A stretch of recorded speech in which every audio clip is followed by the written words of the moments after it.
नमस्कार दोस्तों, करंट की इस महत्वपूर्ण क्लास में आपका एक बार फिर से स्वागत है। आज है 13 जून 2026 और आज की प्रमुख हेडलाइन देख लेते हैं एक बार। रबी विपणन और गेहूं उपार्जन में नई वृद्धि, खनिजों के मलबे से नई आर्थिक संभावनाएं, मांड संगीत की स्वर कोकिला गौरी देवी का निधन। चलिए, तो पहला क्वेश्चन है हमारे सामने। राजस्थान में रबी विपणन सीजन 2026-27 के तहत न्यूनतम समर्थन मूल्य यानी कि एमएसपी पर गेहूं खरीद के संबंध में निम्नलिखित कथनों कथनों पर विचार करिए। सबसे पहले अपन देखते हैं कि एमएसपी क्या होता है। एमएसपी आप लोगों को पता होगा। एमएसपी एमएसपी का मतलब होता है न्यूनतम समर्थन मूल्य। क्या होता है? न्यूनतम न्यूनतम न्यूनतम समर्थन मूल्य। समर्थन मूल्य न्यूनतम न्यूनतम समर्थन मूल्य, ठीक है, यानी कि मिनिमम सपोर्ट प्राइस। ठीक है, मिनिमम सपोर्ट प्राइस का मतलब होता है वो मूल्य जिस पर सरकार किसानों से उनकी जो है फसल खरीदती है। ठीक है, जिन पर सरकार जो है उनकी फसल जो है खरीदती है। ठीक है, यानी कि सरकार ने एक क्राइटेरिया एमएसपी के थ्रू जो है सेट कर रखा है कि इतना एक मूल्य निर्धारित कर रखा है कि इस मूल्य पर जो है किसानों से जो है उनकी जो फसल है वो खरीदी जाएगी। ठीक है, इसका उद्देश्य क्या होता है कि जो मतलब बाजार के जो उतार चढ़ाव होते हैं, बाजार के उतार चढ़ाव जो होते हैं, ठीक है, उससे बचने के लिए किसानों को मतलब आर्थिक रूप से कोई नुकसान ना हो, उसके लिए जो है एमएसपी निर्धारित की जाती है। ठीक है, यानी कि मान लीजिए अगर एमएसपी अगर ₹2000 है, ठीक है, किसी भी चीज़ की अगर मान लो एमएसपी ₹2000 है और बाजार का भाव अगर घट जाता है और वो ₹1500 आ जाता है, ठीक है, 1500 मान लो, 1800 मान लो, ठीक है, ₹1800 आ जाता है। तो ऐसी कंडीशन में क्या होगा कि किसानों को जो है एमएसपी के थ्रू वो जो फसल है उसके लिए ₹2000 ही मिलेंगे। ठीक है? तो एमएसपी का सीधा-सा मतलब होता है कि एक ऐसी निर्धारित मूल्य ऐसा निर्धारित मूल्य जिस पे फसलें जो है खरीदी जाती है। ठीक है? अब अपन देखते हैं कि क्वेश्चन क्या कहना चाह रहा है। राज्य सरकार द्वारा गेहूँ खरीद की अवधि को बढ़ाकर 19 जून 2026 कर दिया गया है। बिल्कुल ठीक है। 19 जून तक कर दिया गया है। इससे क्या होगा कि जो भी पंजीकृत किसान हैं, जो भी पंजीकृत जो किसान हैं, जिनका गेहूँ जो है अब तक नहीं बिका है, वो 19 जून तक जो है अपना जो गेहूँ जो है एमएसपी पर बेच सकते हैं। ठीक है? अब बात करते हैं कि नेक्स्ट स्टेटमेंट की बात करते हैं। गेहूँ खरीद का कुल लक्ष्य संशोधित कर 28.50 लाख मीट्रिक टन निर्धारित किया है। ठीक है, ये भी करेक्ट हो जाएगा, पर पहले कितना था? तो पहले ये था 23.50 23.50 लाख मीट्रिक टन पहले था, उससे बढ़कर जो है 28.50 लाख मीट्रिक टन निर्धारित कर दिया। यानी कि कुल जो है 28.50 लाख मीट्रिक टन जो गेहूँ है वो सरकार जो है खरीदेगी, ठीक है? एमएसपी पर। अब अपन बात करें कि नेक्स्ट स्टेटमेंट क्या कहता है कि किसानों को प्रति क्विंटल ₹2585 का कुल भुगतान किया जा रहा है, जिसमें बोनस शामिल है। नहीं, यहाँ पे देखो, यहाँ पे थोड़ा-सा फॉल्ट दे रखा है कि एक मिनट मैं कलर चेंज कर लेता हूँ।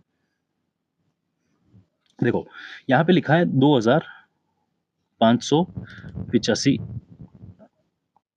करोड़, ठीक है?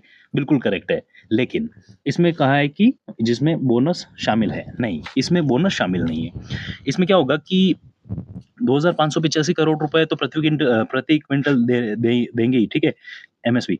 लेकिन यहाँ पे अगर बात करें बोनस भी शामिल है, तो इसमें बोनस शामिल नहीं है। यहाँ पे बोनस अलग से 150 बोनस जो है ₹150 प्रति क्विंटल, प्रति क्विंटल ₹150 प्रति क्विंटल जो है मिलेगा, ठीक है? बोनस अलग से है ये। यानी कि 2585 रुपए प्रति क्विंटल तो मिलेगा ही, लेकिन ₹150 प्रति क्विंटल जो है, ये अलग से बोनस मिलेगा, ठीक है? यानी कि टोटल जो अमाउंट हो जाएगा, वो क्या कितना हो जाएगा कि 2000 ये हो जाएगा 2735 यही हो रहा है? 2002 ठीक है। तो ₹2735 का कुल भुगतान जो है सरकार द्वारा किया जाएगा, ठीक है? अब अपन देखते हैं स्टेटमेंट। स्टेटमेंट देखिए एक बार कि अपना स्टेटमेंट 1 जो है बिल्कुल ठीक हो जाएगा। दूसरा स्टेटमेंट भी बिल्कुल ठीक हो जाएगा। तीसरा स्टेटमेंट यहाँ तक देखिए, यहाँ तक तो ठीक है, लेकिन जिसमें बोनस शामिल है, ये लाइन ऐड करने से जो स्टेटमेंट है, ये बिल्कुल रॉन्ग हो जाएगा, ठीक है? यानी कि अपने स्टेटमेंट 1 और स्टेटमेंट 2 दोनों ही स्टेटमेंट ठीक है, तीसरा स्टेटमेंट जो है ये रॉन्ग हो जाएगा। तो यहाँ पे ऑप्शन ए, ठीक है, यानी कि स्टेटमेंट 1 और स्टेटमेंट 2 जो है करेक्ट हो जाएँगे, ठीक है? स्क्रीनशॉट लेना है तो एक बार स्क्रीनशॉट ले लो। फिर बढ़ते हैं अपन आगे। ठीक है, ले लिया? अब बढ़ते हैं अपन आगे। हाल ही में राजस्थान सरकार द्वारा क्रिटिकल मिनरल मिशन के तहत खनिजों के मलबे यानी कि डंप्स के वैज्ञानिक अध्ययन हेतु किस संस्थान के साथ समझौता किया गया है? देखो, उदयपुर में जो है उदयपुर उदयपुर उदयपुर में जो है उदयपुर या फिर उदयपुर के आसपास वाला जो एरिया है, यहाँ पे पिंक मार्बल जो है, pink marble marble pink marble इसका जो डंप है, मतलब इसका जो वेस्टेज है, ये बहुत ज़्यादा होता है, ठीक है? तो इसके लिए जो है 8 डंप्स और ग्रीन मार्बल जो है इसके लिए एक डंप्स के बनाए गए हैं, ताकि इसके माध्यम से क्या होगा कि जो भी मतलब वेस्ट होगा डंप्स, मतलब जो भी ये स्लरी वगैरह होगी, ठीक है? इसके माध्यम से जो है कुछ अच्छी जो आवश्यक जो काम वाली जो चीज़ें हैं, वो उसका जो है निर्माण किया जा सकेगा, ठीक है? और पिंक मार्बल और हरे मार्बल के मलबों के ढेर के अध्ययन के लिए निकेल और कोबाल्ट, क्रोमियम और गैलियम जैसे क्रिटिकल मिनरल की गुणवत्तापूर्ण मात्रा जो है, इसके जो है सकारात्मक जो है संकेत भी मिले हैं, ठीक है इसमें। किसमें? अपशिष्ट में। अपशिष्ट में जो है ये जो पिंक मार्बल और हरा मार्बल है, इसके जो अपशिष्ट में जो है ये कोबाल्ट, क्रोमियम क्रोमियम और क्रोमियम हो गया, कोबाल्ट हो गया, क्रोमियम हो गया, गैलेलियम gallium sorry gallium gallium cobalt हो गया, क्रोमियम हो गया, गैलियम हो गया, इस तरह के जो जो खनिज होते हैं, इनकी जो है गुणवत्तापूर्ण मात्रा के सकारात्मक संकेत मिले हैं, ठीक है? तो इसके लिए जो ये जो है ये रक्षा रक्षा रक्षा ग्रीन एनर्जी हो गई, एरोस्पेस हो गए, एरोनॉटिकल उद्योग में जो है इन सब की जो है आवश्यकता होती है, ठीक है? जिससे इससे क्या होगा कि इनका जो यूज़ हो जाएगा, ये इन खनिजों का जो यूज़ हो जाएगा, वो इन रक्षा ग्रीन एनर्जी या फिर एरोस्पेस या फिर एरोनॉटिकल जो उद्योग है, उनमें जो है इनका काम आ जाएगा, ठीक है? तो इसके माध्यम से जो वेस्ट होगा उसका जो है काफ़ी सही तरीके से जो है यूज़ हो जाएगा, ठीक है? इसके लिए क्रिटिकल मिनरल मिशन के तहत जो है आईआईटी धनबाद जो है यहाँ इसके साथ जो है एमओयू किया है, ठीक है? यानी कि समझौता किया है, तो ऑप्शन बी जो है हमारा करेक्ट आंसर हो जाएगा, ठीक है? ले लो स्क्रीनशॉट फिर आगे बढ़ते हैं, ठीक है? देखो, नेक्स्ट है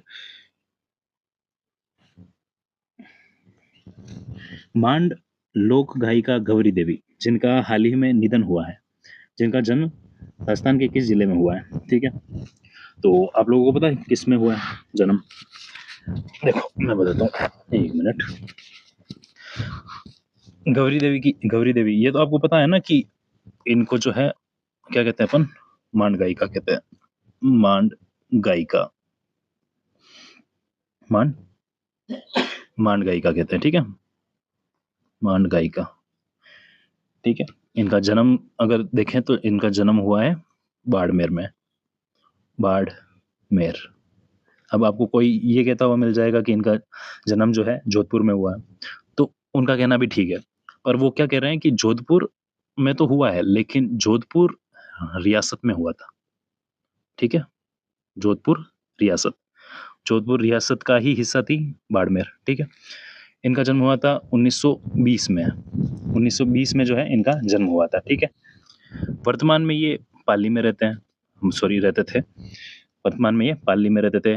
पाली में जो है इनके नाम से जो है गौरी देवी या फिर गौरी नगर, ठीक है? इनके नाम से जो है गौरी नगर जो है बना हुआ है, ठीक है? यहीं पे इनका घर है, ठीक है? और क्या है कि 1920 में पाली में घर था, ठीक है? और 1920 में इनका जन्म हुआ था और 98 वर्ष यानी कि 98 वर्ष की उम्र में जो है इनका निधन हुआ, ठीक है? 98 वर्ष की उम्र में जो है इनका निधन हुआ था, ठीक है? अब एक चीज़ और है जो आपकी परीक्षा के दृष्टिकोण से काफ़ी महत्वपूर्ण है। इनमें इनमें जो है इनको जवाहर जवाहर कला केंद्र जवाहर कला केंद्र, और दूसरा था वीर दुर्गादास राठौड़ लाइफ टाइम